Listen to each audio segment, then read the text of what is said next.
हमारे बीच अशोक जी पोरवाल नगर पालिका अध्यक्ष रतलाम पधार चुके हैं। मैं उनसे निवेदन करूंगा कृपया मंच पर पधारें। अशोक जी पोरवाल नगर पालिका अध्यक्ष रतलाम। संदीप जी जोशी, चंद्रमोहन जी दुबे, त्रिपाठी कृपया उनका माल्यार्पण कर स्वागत करें। त्रिपाठी जी, कुलदीप जी, हमारे विशिष्ट अतिथि आज के कार्यक्रम के गेस्ट ऑफ ऑनर माननीय कैलाश जी विजयवर्गीय, राष्ट्रीय महासचिव भाजपा।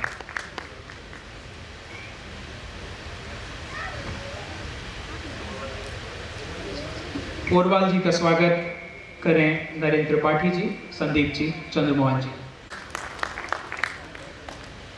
युवा संगठन के तत्वावधान में आयोजित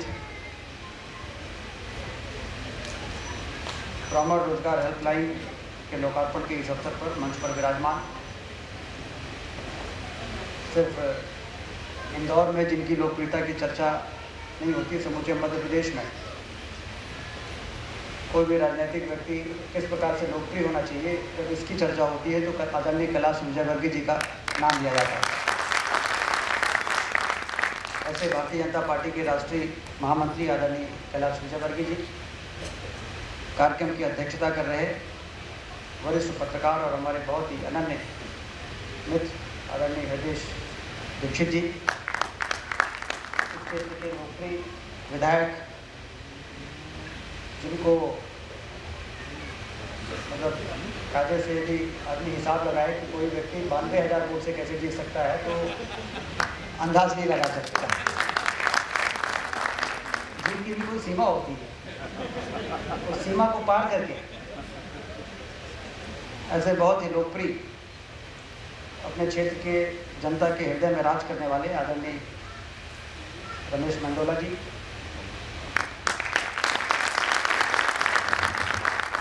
आदरणीय पंडित रमेश शर्मा जी, जिनके धारा प्रवाह बहुत ही अच्छे उद्बोधन को भी हम लोगों ने सुना, जो सामाजिक भी था, सामायिक भी था और समाज को दिशा देने वाला भी था। सिर्फ ब्राह्मण समाज को दिशा देने वाला नहीं बल्कि अन्य समाज को भी दिशा देने वाला उद्बोधन। ऐसे आदरणीय रमेश शर्मा जी, मंच पर विराजमान आदरणीय तिवारी जी, आदरणीय शुक्ला जी, आदरणीय पांडे जी,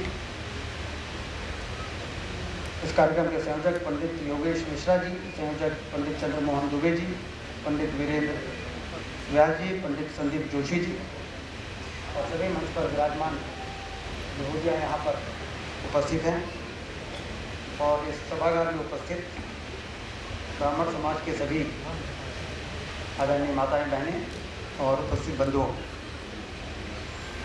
इस कार्यक्रम की जितने भी प्रशंसा की जाए वो कम है, क्योंकि जो भी सामाजिक संगठन बनाए जाते हैं वो रचनात्मक कार्यों को किस प्रकार से अपनाकर हम अपने समाज के लोगों का भला कर सकते हैं, इस संगठन की सार्थकता इसी में है। और आज सबसे बड़ी समस्या है बेरोजगारी। ये बात सही कहा आदरणीय शर्मा जी ने कि बेरोजगारी सिर्फ नौकरी से दूर नहीं की जा सकती, बेरोजगारी दूर करने के लिए हुनर को भी विकसित करने की आवश्यकता है। और हम सब सौभाग्यशाली हैं कि इस दौर में एक और औद्योगिक क्रांति लाने की कोशिश की जा रही है जिससे रोजगार के अवसर पैदा हो। वहीं दूसरी ओर ऐसे एंटरप्रेन्योर विकसित किए जाएं। यदि हम राज्य शासन की योजनाओं की ओर देखें तो कि ये हेल्पलाइन को वास्तव में सफल बनाने के लिए इससे बेहतर समय नहीं हो सकता। मैं बधाई देता हूँ अपने संदीप जोशी जी को और रमेश मंडोला जी को और सभी साथियों को कि आपने ऐसे समय पे इस हेल्पलाइन को लॉन्च करने का फैसला किया है कि इसमें बहुत सारा लोगों का भला किया जा सकता है। हमारे देश के प्रधानमंत्री नरेंद्र मोदी जी ने प्रधानमंत्री मुद्रा योजना शुरू किया है, स्टार्टअप योजना शुरू किया है, स्टैंड अप योजना शुरू किया है। वहीं प्रदेश के मुख्यमंत्री जी ने मुख्यमंत्री स्वरोजगार योजना, मुख्यमंत्री युवा उद्यमी योजना और इस सारी योजनाओं के माध्यम से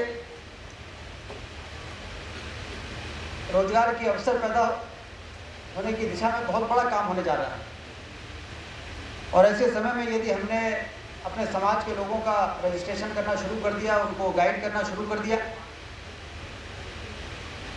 तो बेरोजगारी की समस्या का बहुत समाधान हो सकता है। बहुत लोग नौकरी प्राप्त करेंगे, बहुत लोग नौकरी देने वाले बनेंगे। जैसे हृदय दीक्षित जी, अब ये नौकरी प्राप्त करने वाले नहीं बल्कि बहुतों को नौकरी देने वाले हैं। तो हृदय दीक्षित जैसे लोग भी तैयार हों।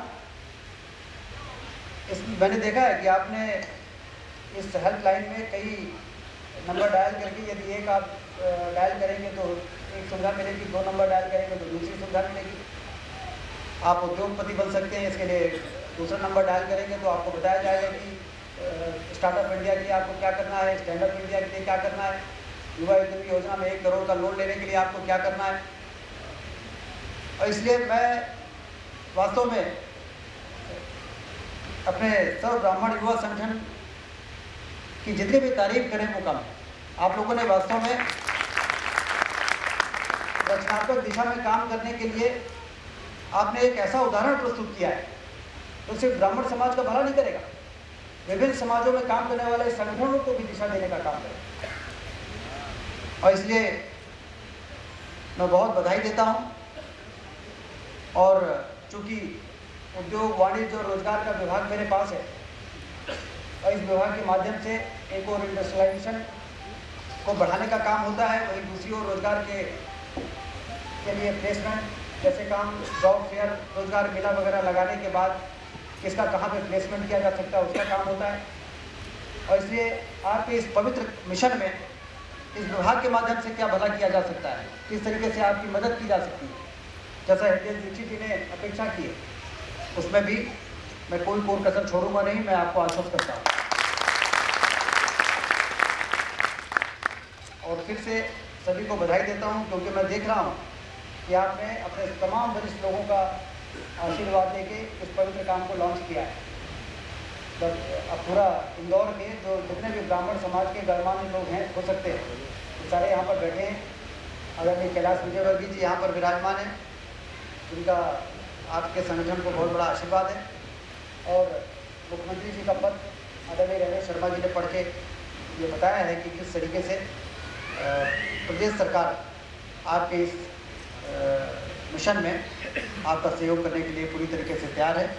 इसलिए मैं शुभकामनाएं देता हूं आपकी सफलता के लिए और इस बड़े काम के लिए। और मैं तो रीवा संभाग और अन्य संभागों में भी जब जाऊंगा तो आपका उदाहरण दूंगा कि जिस तरह से इंदौर में युवा ब्राह्मण समाज में इस देश की सबसे जटिल समस्या, वास्तव में सबसे जटिल समस्या यदि हमारे देश की है तो बेरोजगारी है। और अब सब इस बात के लिए बहुत गौरवान्वित भी है कि हमारे प्रधानमंत्री जी ने सिर्फ देश के अंदर नहीं दुनिया के अंदर जाके और हिंदुस्तान में क्या पोटेंशियल है, दुनिया भर के लोगों का ध्यान आकर्षित किया है अपने देश की ओर। और इससे जो क्रांति आने वाली है भविष्य में, उससे रोजगार के अवसर जो पैदा होंगे, उसमें आपकी इस पहल से सबसे ज़्यादा भला आपके संगठन से जुड़े हुए लोगों को होगा। इसलिए सही समय में आपने इस कार्यक्रम को जो शुरू किया है ये उदाहरण बनेगा अन्य क्षेत्रों के लिए भी और अन्य समाज के लोगों के लिए भी। इसके लिए मैं बहुत आपको बधाई देता हूँ। और आपके इस कार्यक्रम में आकर मुझे बहुत ही प्रसन्नता है। मुझे यहाँ पर बुलाने के लिए आदरणीय रमेश मंडोला जी को मैं धन्यवाद देता हूँ और हृदय दीक्षित जी को धन्यवाद देता हूँ। उन्होंने कहा है कि मुझे कल सुबह मुझे मुख्यमंत्री जी के साथ रीवा जाना है, लेकिन उन्होंने कहा कि नहीं, यहाँ तो आना ही पड़ेगा। और आपके स्नेह को देख के और आपके संगठन को देख के मैं यहाँ पर आया और आप सबके दर्शन करने का अवसर मिला। इसके लिए मैं रमेश जी को बहुत बहुत धन्यवाद देता हूँ। धन्यवाद। जय ज्योतिया ब्राह्मण समाज के अध्यक्ष श्री चतुर्वेदी जी हैं एवं योगेश मिश्रा जी। मैं उनसे अनुरोध करूंगा वो कैलाश जी माननीय मंत्री महोदय का स्वागत करें, माल्यार्पण करें। और एमडी है, उसने ब्राह्मण शब्द का मीनिंग डिक्शनरी में दिया है। उसने बोस्टन ब्राह्मण करके एक शब्द डिक्शनरी में जोड़ा है जिसका अर्थ उसने लिखा है शिक्षा एवं कलाओं में जो निपुण हो और वो पैदाइशी रूप से निपुण हो, जिसका जेनेसिस जो है बर्थ वाइज जो इलीट हो। ये बड़े गौरव की बात है, मैं इसलिए यहाँ पर ये कहना जरूरी समझता हूँ। आप चेक करें कृपया गूगल पर, 1956 से वो कार्य कर रहा था, ओलिवर वेंडेल हॉल्म्स। तो एक और डॉक्टर देवदत्त पटनायक ने ब्राह्मण शब्द की परिभाषा कही है कि ब्रह का अर्थ है बढ़ाना, एक्सपांसन, और मन का अर्थ है चेतना। तो जिसने अपनी चेतना को बढ़ा लिया, मन को बढ़ा लिया, हृदय को बढ़ा लिया, वो ब्राह्मण है।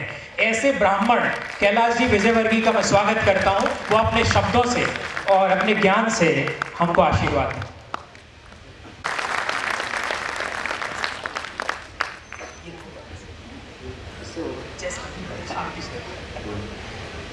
जय परशुराम।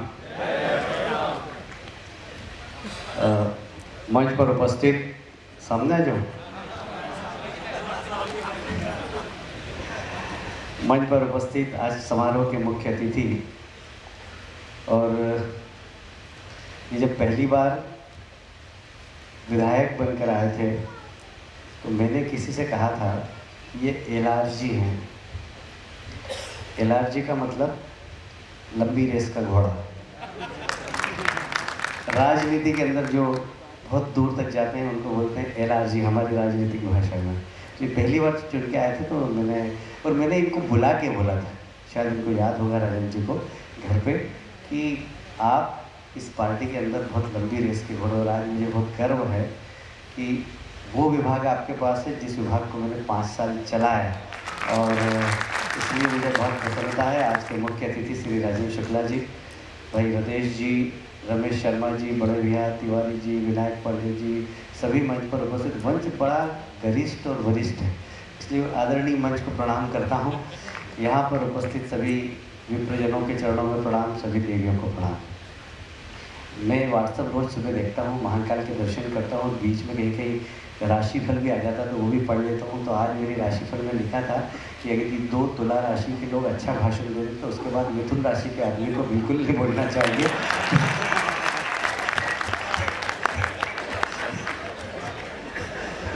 तो मुझे बोलना चाहिए कि नहीं बोलना चाहिए, मैं उस व्हाट्सएप का ही राशि का पालन करूँ कि नहीं करूँ, मैं सभी प्रजनों से पूछता हूँ, क्योंकि ज्योतिष ने ये कहा है कि बोलना मत, और ब्राह्मण लोगों के बीच में तो बिल्कुल मत बोलना।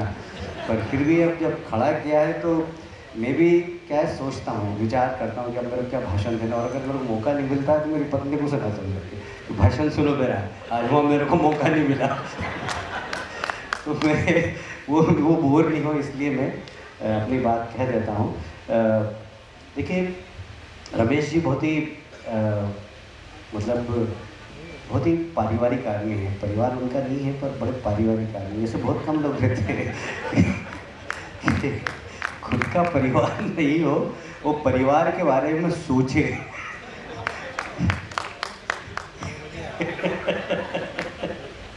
तो पर वो बड़े पारिवारिक आदमी है। वो परिवार की समस्या क्या है, अब इस बारे में भाई हम शादीशुदा लोग हैं, हमारे बच्चे की नौकरी लगाना, ये करना, वो करना, उसके लिए लड़का देखना, उसके लिए लड़की देखना, ये सब चिंता बाप को और माँ को रहती। ना वो माँ है ना बाप है। लड़कियों की शादी की चिंता करते हैं, लड़कों की नौकरी की चिंता करते हैं, अच्छे वर वधू मिल जाए आपस में उसके लिए परिचय सम्मेलन कराते हैं।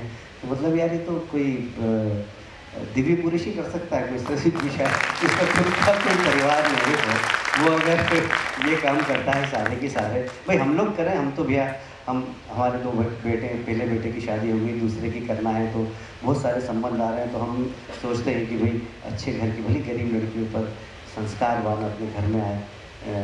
हम लोग अभी यूरोप घूमने गए तो लोग मेरे को एक लोग बोला, अरे क्या है तुम्हारी बेटी तो सलवार सूट पहन रही थी और तुम्हारी बहू को तुमने सिर पे से पल्ला नहीं हटाया। मैंने कहा हमारे घर के संस्कार है, हमारी बेटी दूसरे घर में चली गई, उसके घर के संस्कार है कि वो सलवार कुर्ता पहनते हैं, मेरे घर के संस्कार नहीं है तो मैं क्या करूँ उसके लिए।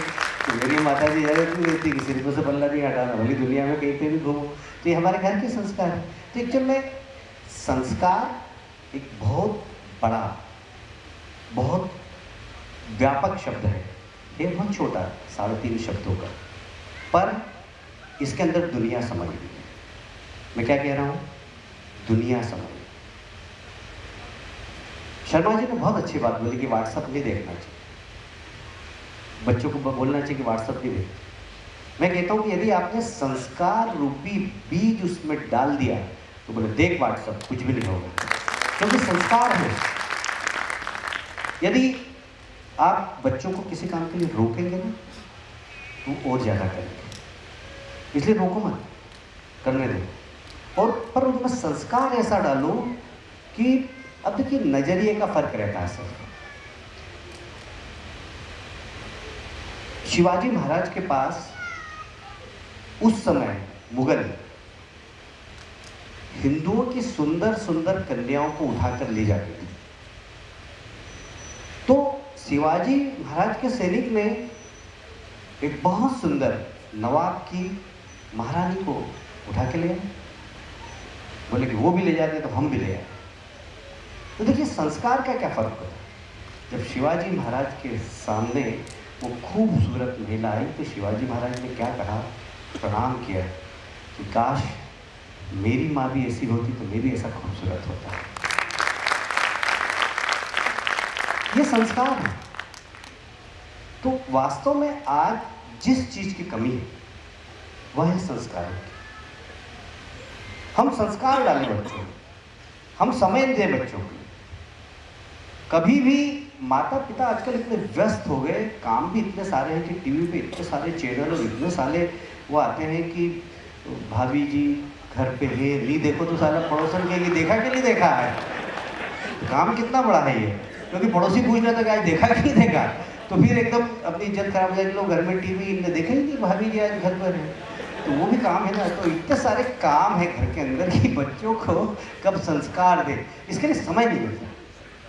देखिए हमारे यहाँ कहा गया है कि माँ प्रथम गुरु, पिता दूसरा गुरु, और फिर जो गुरु करो वो तीसरा गुरु। माँ ही, मुझे याद है अच्छे से, हर घर के अंदर होता है, आपके घर में भी होता होगा। मैं बहुत छोटा था तो मेरी माँ ने अचार की बरनी निकाली, खूब ताकत लगी, नहीं खोला। अरे सुनो जी, अरे सुन रहे हो कि नहीं सुन रहे हो? तो आए फादर कि अचार की बरनी खोलो। मैं देख रहा था, मैंने भी, तो माँ ने ताकत लगी, मेरी भी ताकत लगी, मेरी भी कुछ नहीं, भले ही नहीं हो। फादर आए, उन्होंने यूँ करा, खट से खोल दिया। कहा यार अपना बात भी अमिताभ बच्चन से कम नहीं है। मतलब बचपन में पिता को अपन जब देखते हैं ना, जब उसकी बहादुरी देखते हैं, जब उसका वो देखते हैं, तो पिता उसका दूसरा गुरु होता है, माँ पहला गुरु होता है। दरअसल माता पिता आजकल इतने व्यस्त हो गए कि बच्चों को संस्कार देने की फुर्सत नहीं, भेज देते, जा प्लेग्राउंड में चले जा, ले कंप्यूटर ले ले, बिजी है उसी में। अच्छा है बोले भाई, या कंप्यूटर बाद में दो, पहले संस्कार डालो। संस्कार देने के बाद उसको कंप्यूटर दे दो, वो वाली चीज़ देखेगा ही नहीं जिसका आपको डर, और देखने के बाद भी कोई रिएक्शन नहीं करेगा जिसका